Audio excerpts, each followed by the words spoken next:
Star Wars. How y'all doing? I'm Paul Ryan, your host of the Across the Cowboys podcast. If you're new to the show, thank you for joining us. And to our regular listeners, welcome back. With me, as always, is my co-host, the greatest co-host in the world, Mike the Pig Crumb. Mike, how are you? You don't want to know the answer to that question. We are here and we have a smile on our face and we're ready to talk football, and that's what matters. Should I say the highest co-host, Mike? Is that what it said? Not the greatest, but the highest? Pretty drugged up. Not typical marijuana either. I'm medically induced. So it's fun. All right, Mike, where can we find you on X, a.k.a. Twitter? I'm not on X. No, nothing like that. Pharmaceuticals. I don't do that stuff. At CD Piglet, guys. Nice and easy. And, of course, no show is complete without our newest co-host, president of the Jake Ferguson fan club and best account manager in the game, who recently got the follow back from Jake Ferguson. Brendan Fergie Smith joins the show. Brendan, how are you? When that happened, I was just awestruck. My jaw dropped. I couldn't say anything. I was just staring at my phone. It was pretty great, and I'm doing great. Glad to hear that. Does anybody know a butterscotch on YouTube by chance, or X, aka Twitter? Don't be surprised if that's Mitchell. No. What's that? Sorry. Yeah, I wouldn't be surprised. What was that, Dave? I'm sorry. No, I see the little avatar there, but I don't know who that is personally. Well, shout out to Butterscotch or Mitch, whoever you are. Appreciate you tuning in. Brendan, where can we find you on Twitter, brother? You can find me at Brendan_Smith26. I am Paul Ryan. You can find me on X at Paul_Ryan15. Well, guys, we did it. We finally found a guest for one of my favorite series we do on this show, Offsides. For those of you new to the show, Offsides is a series where we bring on fans of the opposing team the Cowboys are playing that week to discuss what it's like being a fan, the matchup versus the Cowboys, and everything in between. Joining us tonight is creator of the PigskinPapers website, co-host of the NOT ATB Fantasy Show, and loyal fan of the Miami Dolphins. Ladies and gentlemen, please welcome Mr. Dave Hartman to the show. Dave, how are you? Thanks, Paul. I'm doing well. You know, I should have. I don't have any Dolphins gear, so I should have maybe put up a fake background of palm trees or something. I'm actually in Vermont, which is sort of the opposite of Miami. But in any case, I'm doing well. You know, you always introduce me on the NOT ATB Fantasy Show as the best co-host in the world, and now I feel a little. I feel like just like a second wife, you know. After you introduce CD Piglet as the best co-host in the world, but CD, I think you and I are, you know, we can share that honor. Anyway, yeah. So I've heard this now for 4 years that I'm the greatest co-host in the world, and now it comes to find out that anybody co-hosting with Paul is just the greatest co-host in the world.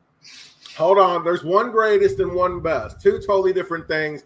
Piglet, you came first. It was part of my show intro, and I wanted to show Dave respect, so I had to use a nice adjective to describe him as well. So please forgive me, gentlemen. It's all good, and you can find me on Twitter at PigskinPapers. I will have my weekly fantasy preview up tomorrow. But yes, I'm getting ganged up on tonight. I am a Miami Dolphins fan. Here with 3 Cowboy fans, and it's a big game this week. So let's get into it. Well, Dave, hopefully after this betrayal, you won't block me on X, but let's go ahead and get after it, my friend. We're all good. How long have you been a Dolphins fan, Dave? So I'm going to throw out a year that none of you remember because none of you were born. But I've been a Dolphins fan since 1971. I was a little kid. It was Super Bowl VI, which was the first Super Bowl that Dallas won. They beat the Dolphins. I think it was something like 24-3. It was not a competitive game, but I was a little kid. It's the first football game I really remember watching, and kind of became a Dolphin fan watching that game, pulling for the underdog. 71. Yeah, that's past my older brother. Say again? I said that's past my older brother. Yeah, I'm an old guy, man. You just called him out like that, Mike. 1971. Hey, I'm just saying. When he said the year, I was like, okay, let's see. Then he said, I was like, okay, yep, that's definitely before I can remember. I have a question because this is when I read this question on the show sheet. I was like, I legitimately was like, damn, how the hell this happened? You're from Chicago. Your parents are both from Philly. You were raised in Jersey. How the hell are you a Dolphins fan? So that's a really good question. You know, a lot of my friends growing up in New Jersey around the time I grew up ended up not being fans of the Jets or Giants because in the early to mid 70s, both of those teams were bad. And football is the kind of sport where you get on TV other teams from other cities every week. So whereas there are very few people, I think, who grew up around New York end up not being a Yankees fan or a Mets fan, football was a little different around the time I was growing up. And in my case specifically, like you said, I was born in Chicago and I moved to northern New Jersey, right outside of New York City, actually like a stone's throw from where MetLife Stadium is now, when I was 7. And, you know, I knew who the Bears were, but my parents never took me to a Bears game. My dad took me to like a couple Cubs games and a Bulls game. So I sort of became fans of those teams, but I was so little. I was too young to really latch on to anything. Then we moved to the New York area. My parents have no connection to New York, so there was no natural allegiance to either of those teams. And one of the first friends I made was a Dolphins fan for some reason. And I just kind of, they were a good team. I mean, I'll admit it. It was sort of a, little kid bandwagon thing. And then, once you're a fan of a team, that's just kind of the way it goes. So it's a weird story. I also like Dolphins. Like as a little kid, I was like, oh, Dolphins, cool, and it helped that they, the next year they went undefeated and they won the next 2 Super Bowls. So then I was like kind of just locked in. I mean, one other thing though, worth noting. So I married into a big family of Giants fans. My father-in-law had season tickets going back to like the late 1950s, which are now our season tickets. My wife's a huge Giants fan. My kids are all huge Giants fans. So I'm very glad I was not on your show week 1 as representing the Giants, because that game was pretty awful. But they're kind of my second team. I mean, I'm a Dolphins fan, but I'm also partial to the Giants because my family's so into them.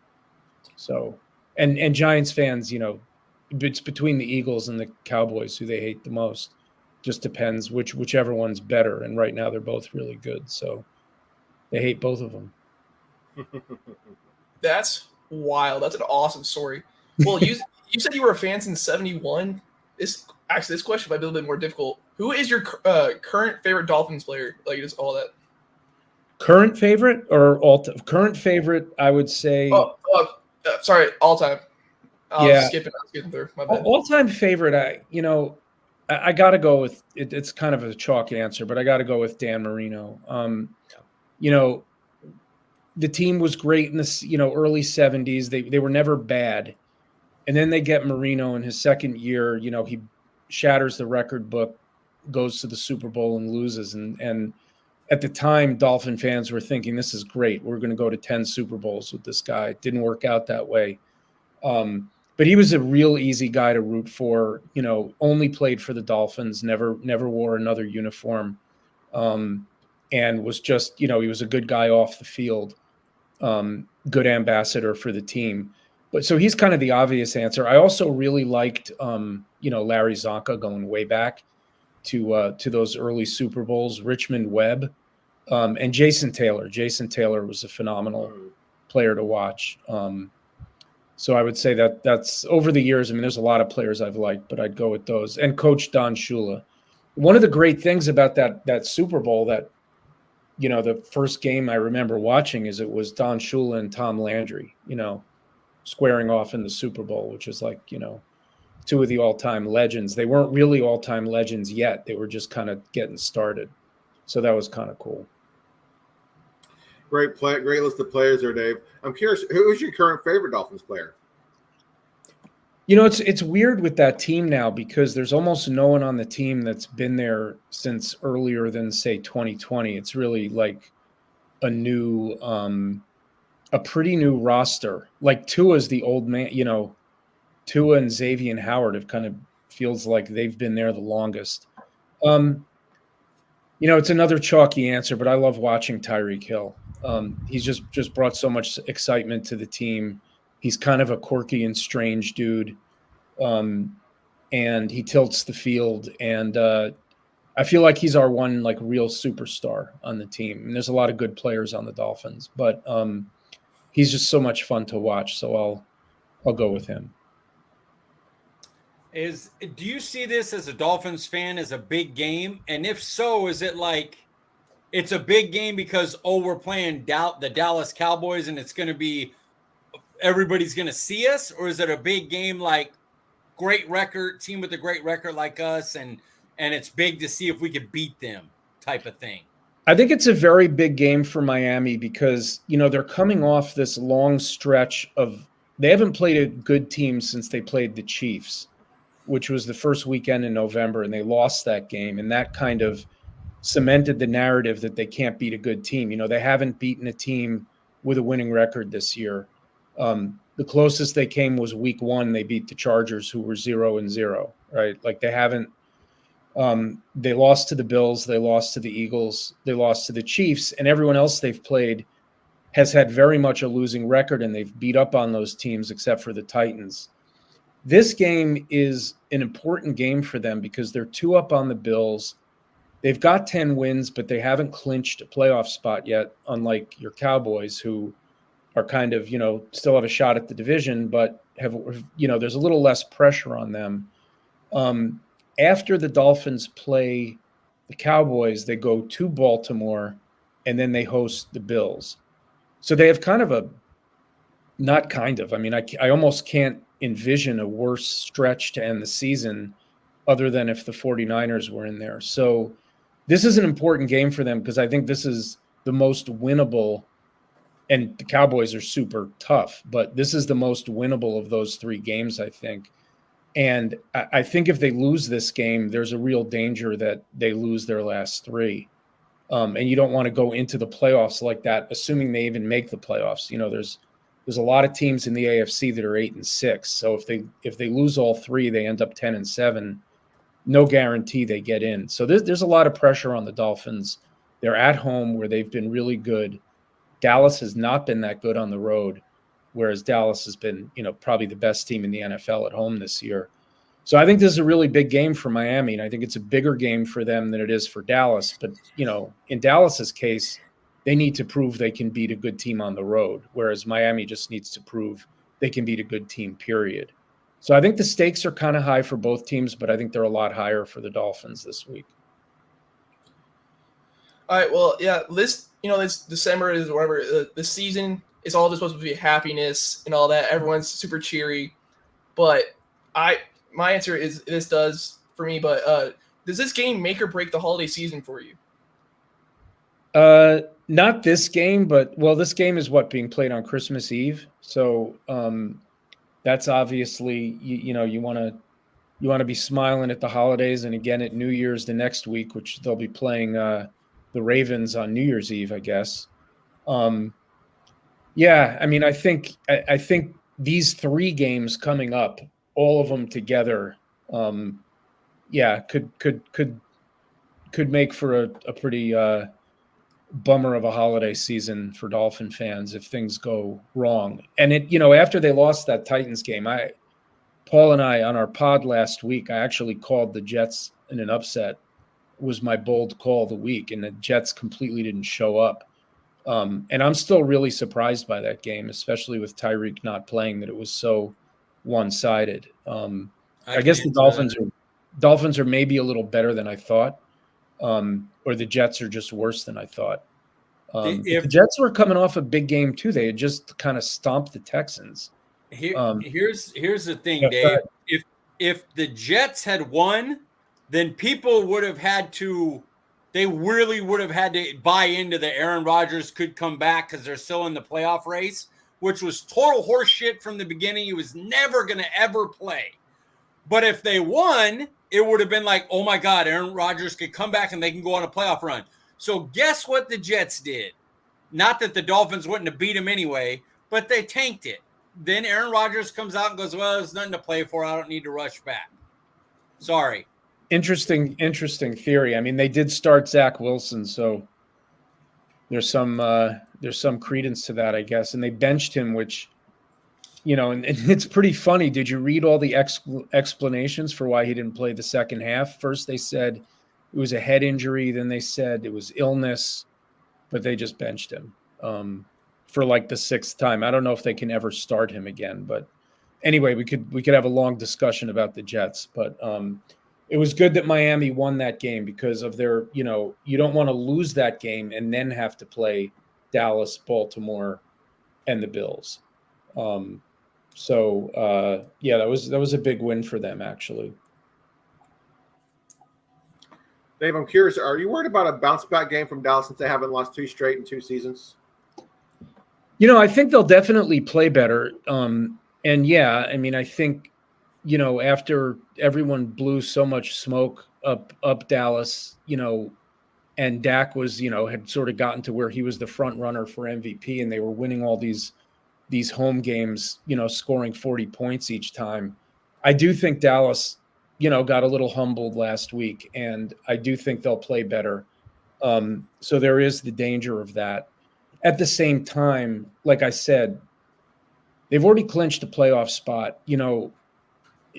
Seattle beating Philly on Monday night, I think probably gave the Cowboys a little bit of a shot in the arm after they lost on Sunday.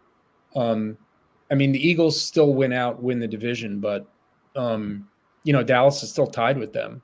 And I do expect them to play better. Dallas knows it's a game they can win. They know Miami hasn't beaten a team with a winning record. So, yeah, I am worried about that. I'm worried that this ends up being a back and forth game, with the last team with the ball wins. And I'd rather have your kicker. Butter Aubrey.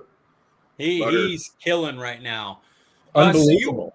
You watched the Buffalo Dallas game. You kind of got an idea of what Buffalo was able to do to Dallas. Do you think Miami can do that? Do they have the personnel, the size of the offensive line, or maybe do it in a different way to knock them off too? I don't think so. I don't think that's how Miami tries to win games. It's a Mike McDaniel offense. They're pretty set in their ways with how much they run, where they throw. And I don't think they have the kind of offensive line, especially now. Their offensive line is very banged up and is kind of being held together as a pretty patchwork unit. They also don't have Josh Allen. Like, I think part of the reason that rushing attack worked so well is you got a running quarterback that, sometimes he keeps it. Sometimes you can't really like load the box that much against them. I was, like I said, and when we were talking before we came on the air, I was really surprised that Buffalo just came out and attempted 15 passes and 49 rushes. I just didn't see that coming. They obviously felt that they had an advantage and that they could just overpower Dallas. And it also had the added benefit of keeping Dallas's offense off the field. I'm sure Miami will look closely at that film, and they do run the ball well, and they have two very capable and dangerous running backs, very fast running backs. So I think that, Miami's run the ball well all year, and they've especially run the ball well when they get close. Like, they have more rushing touchdowns from running backs than any team in the NFL this year. And that includes the 49ers. So when they get close, they run. And that's part of the beauty of having Tyreek Hill and Jalen Waddle, because the defense ends up being pretty spread out and pretty worried about those guys because they're hard to cover in the short area because they're so quick. And it's just been opening up lanes for Mostert mostly and a little bit Devon Chain to run the ball in. But I don't think they'll come out and run the ball 50 times. I'll be very surprised if they do. And I don't think they'll have the kind of success Buffalo had. And Dallas will try to fix that too. I mean, you can't get run on like that and then not make some adjustments. Well, you say that, but the thing is, Dallas has small linebackers. Their number one nose tackle's gone. Wouldn't you still think they're going to still run the ball more, even though you said they're still set in their ways? More with Devon Chain, Raheem Mostert. because they couldn't they couldn't set the edge, they couldn't tackle anybody to save their life because since James Cook was like 4 yards per carry before contact. Yeah, that was crazy. I don't know. I just don't see Miami's line opening up those kind of running lanes.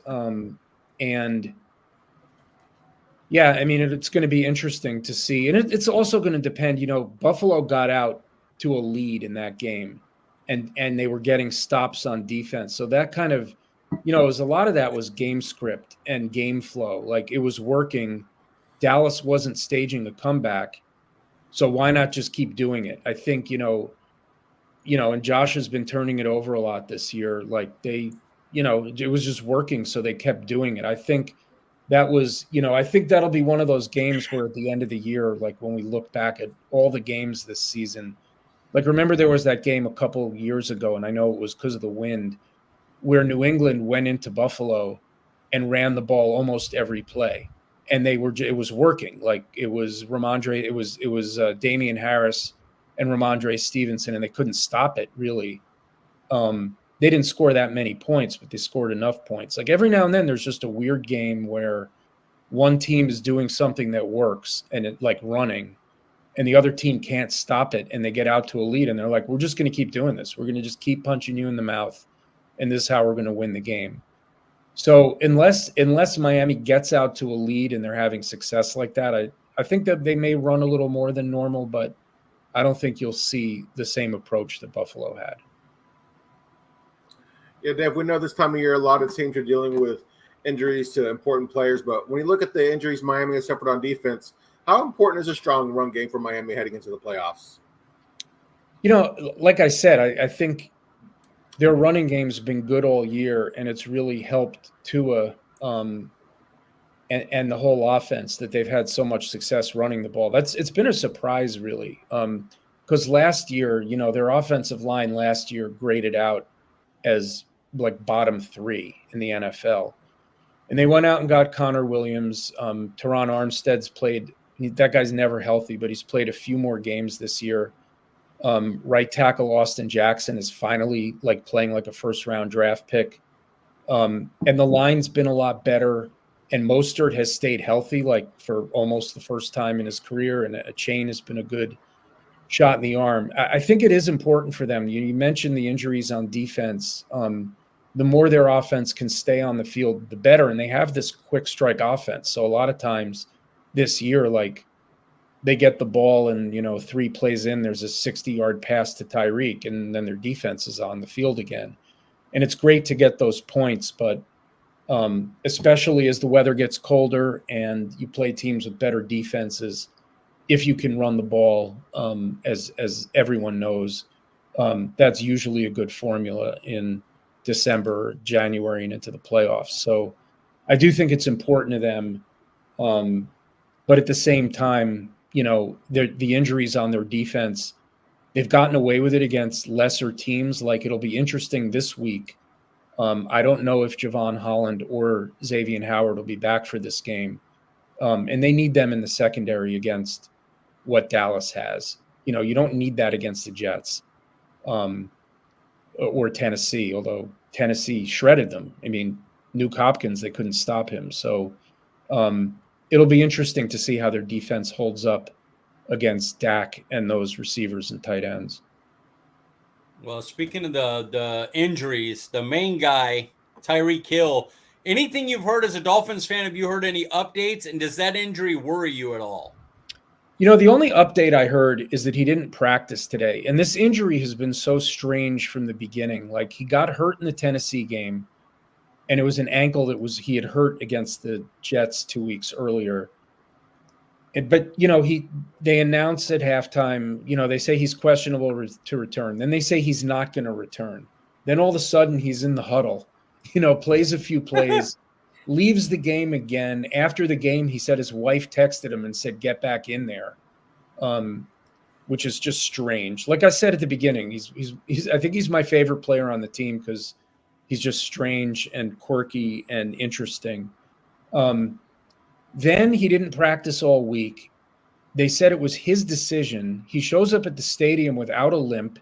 They show him in pregame warmups. He looks like Tyreek Hill. And then he doesn't, then he's inactive. Fine. I think that was the right decision long term. They have these 3 tough games coming up, and I guess they figured they didn't really need him against the Jets. So that was smart. But then he's standing on the sideline all game. Like, if you've got a bad ankle, like, maybe sit, but he's standing on the sideline all game. I think he'll play this week. It's still not impossible that he could break Calvin Johnson's record and maybe even get to 2,000 yards. It's obviously much more difficult now that he just kind of missed a game and a half. I don't think, the record is I care less about that. I care about them winning, and they have a much better chance of beating Dallas, obviously, if Tyreek Hill is on the field. So he didn't practice today. I suspect he won't practice tomorrow. Maybe he'll get like the limited practice tag on Friday. Probably will go into the game questionable, but expected to play. I am worried that he's not 100%. But even if they use him a little bit as a decoy, that's okay. I do think after seeing some other teams do it, I do think they would like to attack Deron Bland with both him and Waddle, and take some deep shots there, because Bland has been, as much as he has all those pick sixes, he's also been victimized a little bit. But yeah, I really hope he plays, because I think it's a more fun game if he plays, and I think the Dolphins obviously need him and have a much better chance if he plays. But I haven't heard anything new. Have you guys heard anything about Tyreek that I haven't? As far as I know, the word is that he sat out because those 3 games were upcoming, and they were like, "Look, we can handle the Jets. Let's get you healthy for the 3 big ones coming up." That's yeah. And Mike, I think that makes sense. Thankfully, if they had lost to the Jets, I'd maybe say something different. But okay, so Butterscotch, our friend Butterscotch says, I saw on the ticker today that the Miami Dolphins expect him to be 100% versus Dallas this weekend. We'll see if that's true. Prescott's too much, man. Dude, for the past 2 months, he's been on one. And it's been legendary to see. See, we know him as the 3 regulars. You're the extra going, Butterscotch. I think he just did that because he knew a guest was coming on and he wanted to mess with the guest. That's fine. I like his South Park avatar. It's all good. Dude, he's been great. Well, you've talked about, of course, all you care about is winning. Well, even with Tyreek Hill, do you think your offense is good enough to be able to win playoff games against a Buffalo, against a Kansas City, against a Baltimore? When they've played the better teams, their offense has not, they against Philly, Kansas City, and Buffalo, they didn't score more than, I think, 15 or 16 points in any of those 3 games. So I am a little worried about that. I'm a little worried that, it's one thing to put up 70 on Denver, 30 on the Jets, 30 on the Giants and the Panthers. I need to see them do it against better defenses. And, I think the issue is teams with really good pass rushes can be a problem for them. I mean, Tua's only been sacked 17 times this year, but he gets rid of the ball. I mean, you guys are going to see it on Sunday, and especially with Parsons, coming after him. The ball's out really fast. They're part of the reason their line has been better this year is they only have to block for a couple seconds. And so, I think when everyone's healthy, their offense should be able to keep up with anyone. I guess we'll learn in the next 3 weeks, hopefully a little bit of a clue as to the answer to that question. I mean, I'm really, the Dolphins have been at the top of the AFC all season, with the Ravens for a while, the Chiefs and the Jaguars. They've all kind of had the same record for most of the way. And I've never thought the Dolphins were as good as those teams because they haven't beaten anyone good. At the same time, all those teams have stumbled except really the Ravens against teams that they should have beaten also. So we'll see. I mean, the AFC it's interesting. I'm curious what you guys think. You look at the NFC, and there's kind of like a big three, right? Now there's really like a big one, and then two that are damn good teams. I know the Eagles have lost 3 in a row, but you can't sleep on them. I mean, they went to the Super Bowl last year, and they only had 1 loss before those 3. The Cowboys have been great, especially the last 6 weeks. The AFC is really more wide open. I mean, the Ravens right now look like the best team, but could the Browns go to the Super Bowl? Could the Bills go to this? I mean, the Bills certainly. The Chiefs are still there. I think the Jaguars are kind of falling apart. The Bengals, who knows what kind of run they could go on after what we've seen the last couple of years. So it's going to be really interesting in the AFC. I think it's kind of wide open, and it would be nice if the Dolphins win the division and at least play 1 home game, because they've been much better at home. But it's a good question you ask. I don't know. I'm really curious to see how this team does these next 3 games, and then hopefully into the playoffs. You sound Dave, like I'm curious. Cowboys AFC. Say again? You sound like Cowboys AFC. What Yeah. you were talking about, I was like, he's describing what people say about the Cowboys all year. They don't beat anybody good. They beat up on the bad teams, yada, yada, yada. Lots of injuries. Yeah. So that's why this game is part of the reason this game is so interesting is it's like 2 teams that are both trying to shed like the same tag, They're both 10-4. They both had really good seasons by all accounts. Both of their coaches, I think, have coached really well this year. Both quarterbacks at different times this season have been in the MVP conversation. I think Tyreek and CD, 2 of the 5 best receivers in the league, certainly this year, both of them.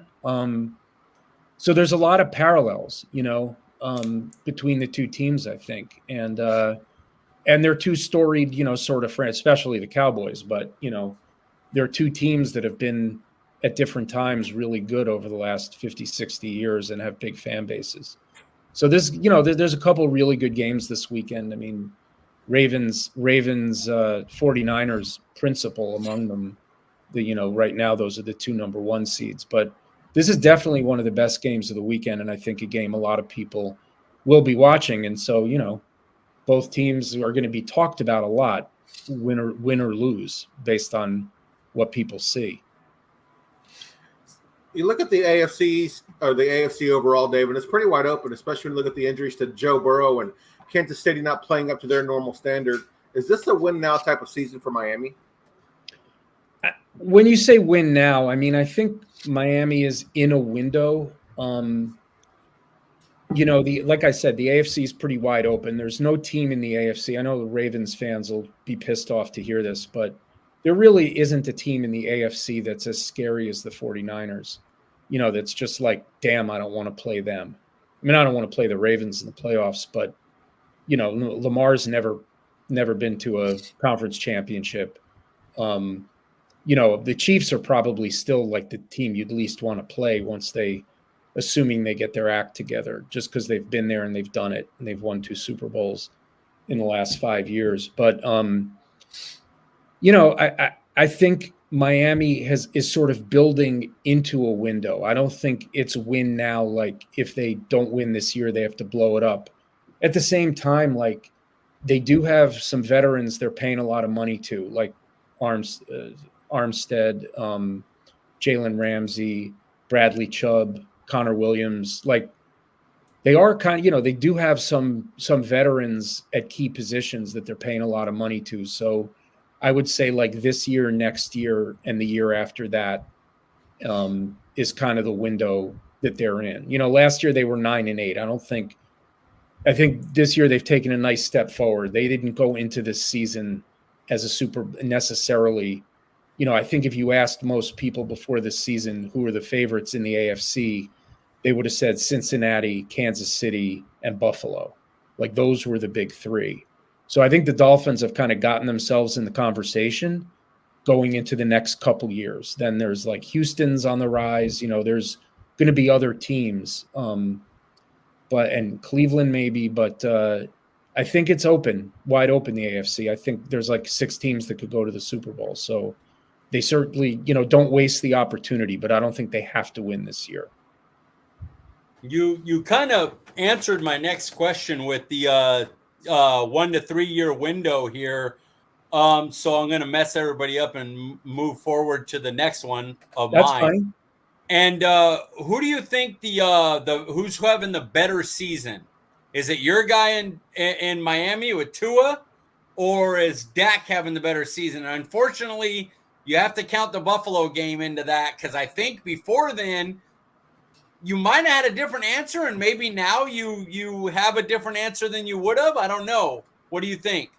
It's a good question, and I want you guys to answer this one too when I'm done, because I'm curious what you guys think. I mean, I think it's very close. I think what might throw it out of proportion a little bit is, and I know Dak's had a couple injuries recently, but like Tua was at a point last year at one point where people were wondering if he'd ever play in the NFL again. We're like, is it like, should this guy just walk away? Like he's had some major brain trauma and was lying on the field in Cincinnati with like his hands, like he couldn't move. And that was pretty scary. And he had really never had, I mean, he had a better season last year, but this is his first like really good season with really good numbers where he stayed healthy. So I think, one way to answer the question is to say Tua, because he's taken the leap, he's taken the step, and Dak has had other very good seasons. I think Dak probably has had a slightly better season than Tua, but I think it's pretty close. I think, their numbers are, you could pick whatever numbers you want. Like Tua leads the league in completion percentage. He's like tied for fifth in touchdowns. Dak's ahead of him on that. He's second to Purdy in yards per attempt. He's got a very good touchdown to interception ratio, and he's got 10 wins, so it's close. I think Dak is probably having his best season, or maybe his second best season. But he's been great this year. And look, he led the league in interceptions last year. So he's clearly like cleaned some stuff up. Kellen Moore left. I think a lot of people didn't know what to think. Like, is the offense going to be better? Is it going to be worse? He seems to have gotten a little better with Moore gone. So I'm curious what you guys think. Who do you think has had the better year? Brendan? Of course, I've watched Dallas way more than Miami, but the only reason I would say Dak is just because he has single-handedly willed this team to wins. We wouldn't have won against Seattle at all. We have good weapons. Of course, Miami does as well, but Dak is the reason why we won against Seattle. He kept us in against the first Philly game, even though Terrence Steele gave up 4 sacks and like 8 pressures.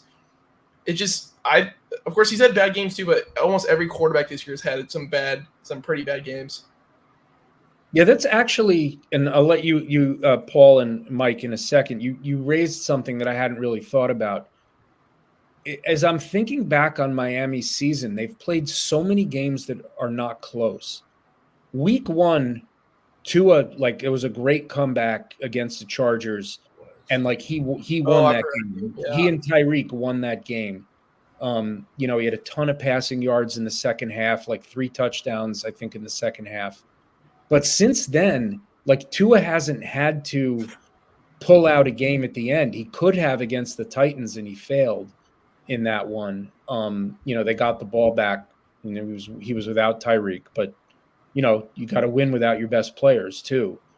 So Dak has had more of those kind of moments this year, I think, than Tua has had. So that's another reason I'd probably go slight edge Dak. Paul and Mike, what do you think? Well, before I answer, we have a question from somebody in the audience here. This is for you, Dave. Do you have Tua at MVP? No, and in fact, I think he'd be my second choice of Dolphin to be MVP. I think Tyreek, if they don't give it to position players, but honestly, I think Tyreek and Christian McCaffrey would be my top 2 in some order if the MVP award was really just like most valuable player. And then I would say probably Brock Purdy, Josh Allen, Lamar, Dak, Hurts, Tua, or all those quarterbacks. You could make an argument at different times of the year for all of them. But no, I don't think unless he does something remarkable over these last 3 games, I don't think Tua is really still in the MVP conversation necessarily. But I think if Tyreek gets to 2,000 yards and, like, let's say he ends up with, 120 catches, 2,000 yards, 17 or 18 touchdowns, that's kind of hard to discount. But they'll say, fine, he's offensive player of the year, and then they'll give it to a quarterback. Paul and Mike. And one more question for you, Dave. Sorry, one more question for you, Dave. Tua or Lamar Jackson? Who do you got? Who would I sign to, like, a long-term deal kind of thing? Maybe, I guess, who would you build your franchise around? Who would you rather have as your quarterback? Who's higher on your MVP list? I would say probably Lamar. I think he's had a little more NFL success than Tua's had, and he doesn't have the, with Tua, there's still, like, injury risk. There's concussion risk. There's the hip that, that really bad injury he had his last year at Alabama. And I'm not a Tua hater. Like, I haven't, like, I could be answering these questions saying Tua is the greatest thing since sliced bread. I mean, until this season, the Dolphins taking Tua over Herbert, and that was their choice at the 5th pick. And then Herbert went the next pick.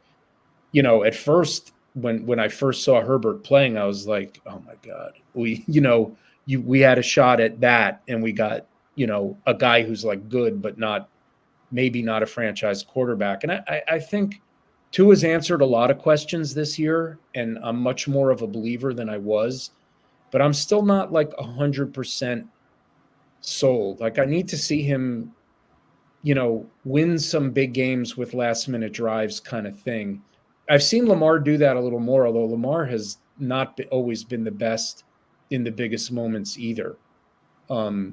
So I think that's a pretty close one, but, Lamar has an MVP under his belt. I love the running aspect that he brings. And, Tua, they won't let Tua run. Tua's got good mobility, but, like, he doesn't have a rushing touchdown this year. He probably has less than 100 rushing yards on the season. Like, I think they've told him, do not get hit. Do not expose yourself in the open field. It's like the opposite of Josh Allen. Like, they've said to Josh Allen, take fewer hits, and he just, like, lowers his shoulder into 240-pound linebackers, and they get the worst of it.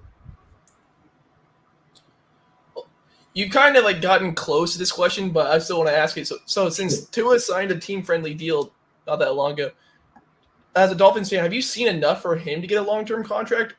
Or are you just thinking, like, no, I need to see more before he gets that, that big payday to be your franchise quarterback? It's a great question, Brendan. And I think, look, he's still on his rookie deal, but they exercised his 5th-year option, right? So they, clearly it's something the Giants didn't do with Daniel Jones, for example, because they really hadn't seen enough. And then he had the good year, and then they had to actually pay him without having the benefit of one more year with the option. So I think it's smart that Miami did that, and they've been rewarded. Like, but then if you look at the QB class that he was in, which is a phenomenal quarterback class, it's one that's one for the ages, really, because nobody busted of the first 5 QBs taken. So you had Burrow, who went first. He has already signed his next contract. Herbert, who went 6th, one pick after Tua, he's already signed his next contract. Jordan Love went towards the end of the first round, and he has not signed his next contract because he really didn't get a chance to be a starter. So they haven't really seen what he can do. And then Hurts went in the 2nd round, and he's signed his next contract. And the Dolphins, they've waited with Tua because of all the injuries and the injury concerns, and I'm sure that that's still part of it. I mean, I think he's done enough, and he's shown that he's enough of a fit in this McDaniel system that I think they will give him a deal this offseason, whether it will be like a Burrow, Hurts, Lamar, because they all kind of got, like, the same deal, more or less. all kind of got like 250 million over 5 years with like half of it guaranteed, or maybe a little more than half. I don't know that he'll get that size deal. He may want that size deal. But I don't think he's quite, shown that he's on the level with those guys. It's going to be a tricky situation for them, though, because, that's what quarterbacks are getting, like franchise quarterbacks. And I think he's like just on the cusp of showing that he's a franchise quarterback. Question from Prescott here. You'd like to see him go old school Alabama national championship before fully buying in there, Dave? I don't even understand that question. Maybe you'd like to see him, have a long playoff run, or dare I say, even make it to a Super Bowl. Yeah, like winning a national championship in replacement of Jalen Hurts. That was incredible. Yeah, I mean, I think what happens over the next 3 games and into the playoffs might, still factor into how the Dolphins are thinking, and what Tua is able to get in a next deal. But he's really, played well this year, put up really good numbers, stayed healthy. He's done everything asked of him this season. So, I think he's earned a contract. I just don't know that they're going to offer him the same size deal as those other quote unquote franchise quarterbacks, because I'm not sure he's in the same league. I think he's kind of with Dak in that next. Well, Dak's older too, so it's complex. But I think he's kind of in that next group after the top 5 or 6 guys. That's a good transition into this next question here, Dave. If you were starting a franchise of the 2 quarterbacks, who would you pick and why? Dak Prescott or Tua Tagovailoa? I would pick Tua just because he's 5 years younger and Dak is already 30. And if I'm starting a team, I mean, Dak's having a, I don't want to call it a career year, because I think he had 1 year earlier that was kind of close to this one. But he's certainly having one of his best years, but he's also 30.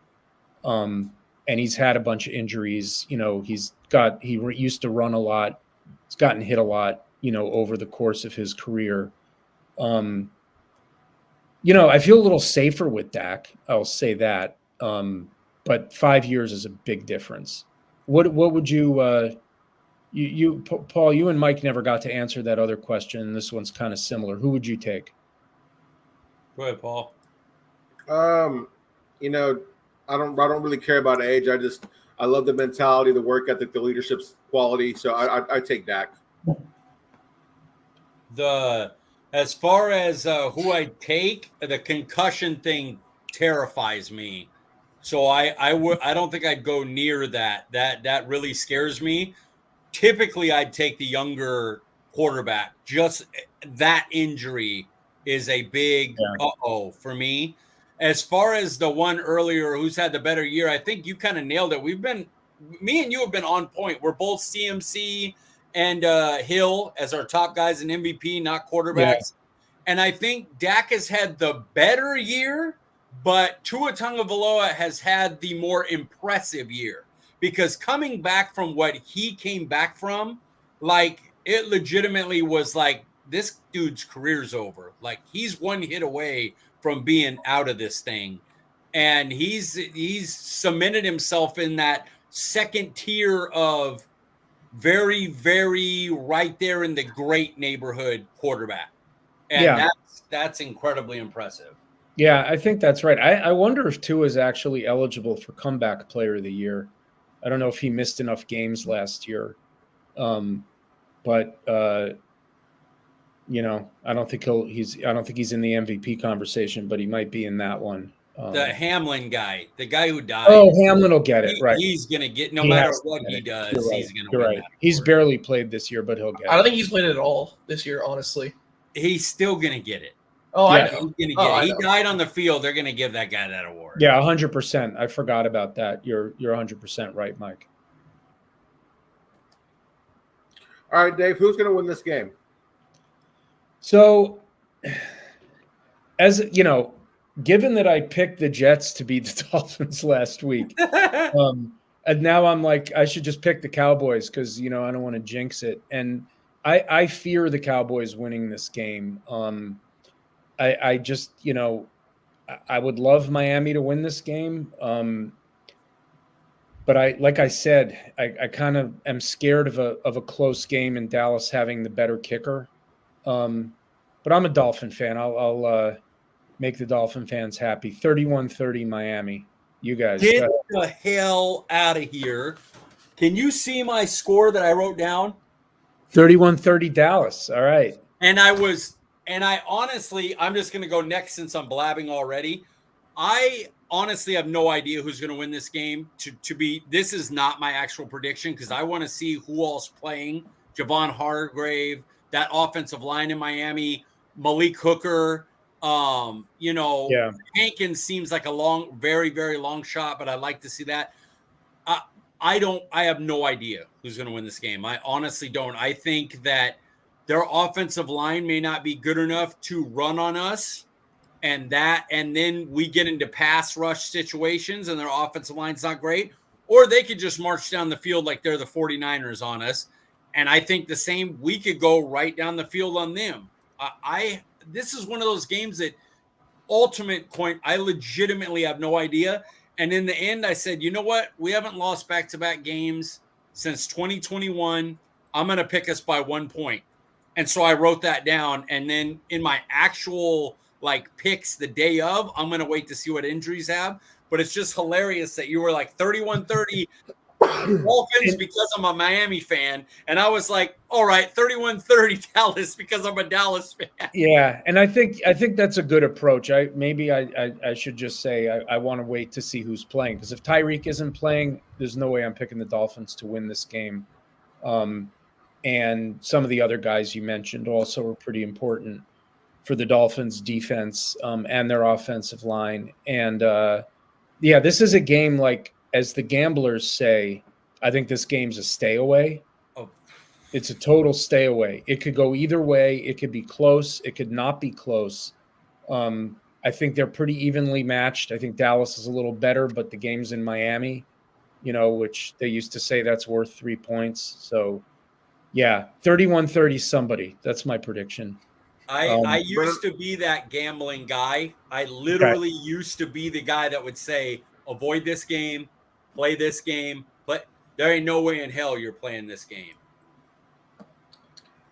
Mitch Crum, will this be the best game of the week, Dave? It could be. I think that, anytime you've got the two teams with the best record in the NFL who right now are the number one seeds and could certainly be playing each other, at the middle of February, I think 49ers and Ravens, I think, is the most compelling matchup of the week. And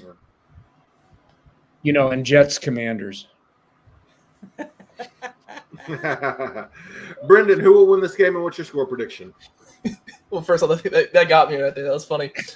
I know, like I've said before, we went live. I can see this going either way, but if you can see my room, I can't not choose Dallas. I say Dallas wins 28-21. Come on, Aubrey's got to kick a field goal. I have him in fantasy. Stop talking about our kicker.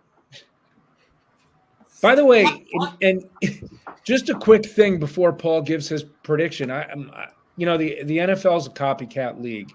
In 5 years, everyone's going to have like a 28-year-old Australian rules football kicker who can just bang 70-yarders. From the USFL. Yeah, or wherever he was. Yep.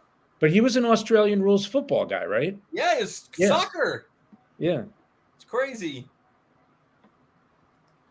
So my score prediction and who I think will win the game, it's 34-30 Dallas.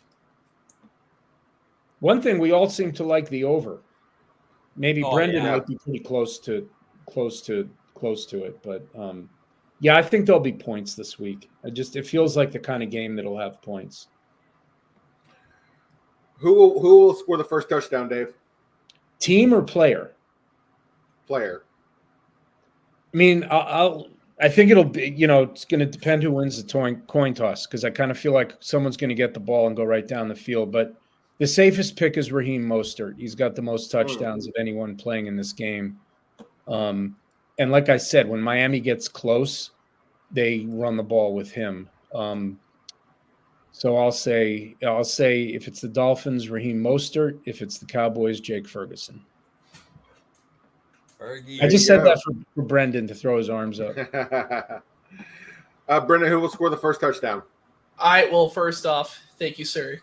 No, I completely agree. It is whoever gets the ball first. So, I don't know honestly that many players for the Dolphins, but I can see anything happening. But I will go Jake Ferguson. I do that every week, and it will happen. It'll happen sometime. It's happened like once, and I was right. But we keep riding that hype train. Nice. Mike? I said the same thing David does. Whoever gets the ball first, their running back, either Mostert or a chain. I said Mostert because he has the most. And then for us, I went Rico Dowdle over Pollard because I think it's going to be Dallas might try to run the ball a little bit and keep that ball out of that high-powered offense. So, yeah, I'm going to say that we win the toss. We decide to receive because we don't want nothing to do with that offense. And Rico Dowdle scores the first touchdown. Yeah, I had it a little opposite here. I'll go Tyreek Hill, and I think Dallas will opt to start on defense, let Miami get a shot first against that defense and see what they're kind of going up against personally. Dave, who will score the most fantasy points? Who did I write down here? CeeDee Lamb. Jalen Ramsey doesn't travel. He plays aside. He doesn't travel. And, Nuke Hopkins is like a slower CeeDee Lamb at this point. Wins a lot of contested catches, great route runner, but doesn't have CeeDee's speed. And they couldn't handle Nuke Hopkins. He had like 160-something yards 2 weeks ago with Will Levis throwing him the ball. And Will Levis actually is a very strong arm, but I could see CeeDee Lamb being a pretty big problem for the Dolphins, and especially if Xavier Howard is out and Javon Holland is out, and he's seeing a lot of like Eli Apple when he's on that side and working out of the slot. So I'll go with CeeDee. I mean, it'll probably be one of the quarterbacks. That's usually the safest answer, but or Tyreek Hill when he's in the game. But I'll go with CeeDee. How about you guys? Brendan? It doesn't matter because, of course, both y'all's running backs would get used in the past game. I said either Devon Achane or Raheem Mostert because of what happened last week. I'm terrified of anybody who has a little bit of speed, and y'all's guys have a lot. So that does terrify me.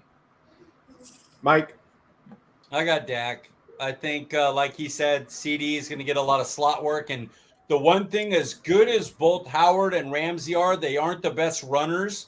So I think Cooks could get loose for a big shot too, which would be, of course, points for Dak because if they score, he gets it as well. So I think I'm going to go the chalk answer, the easy one, Dak. Yeah, I had it Devon Achane as well. I could see him breaking off a couple of long TD runs. Yeah, and he really hasn't done that since he came back from injury.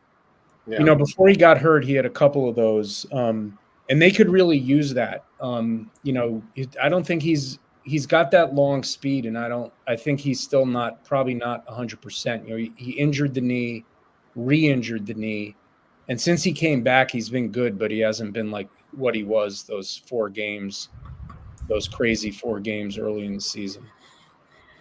Yeah. Well, Dave, man, I can't thank you enough for coming on tonight. Before we get you out of here, talk to us a little bit about your content, where we can find it. Sure. You can find me on Twitter at PigskinPapers. Both of those P's are capitalized. And also my website, thepigskinpapers.com. During the football season, I've had 2 articles a week, a waiver wire article early in the week, and then later in the week, a fantasy preview with start, sit, and all that kind of stuff. That'll be out at some point tomorrow. And you can find me on the Not the ATB Fantasy Show with the best co-host in the world, Hey, Paul Ryan. Appreciate you, Dave. Usually at this time on Wednesday nights. And hopefully we'll be back on the air with that show next week, and you guys can go back to your normal time for the Cowboys show too. This has been really fun, like kind of a merging of those two worlds. Yeah. And I really appreciate you guys inviting me on. This is a great idea to do this each week with someone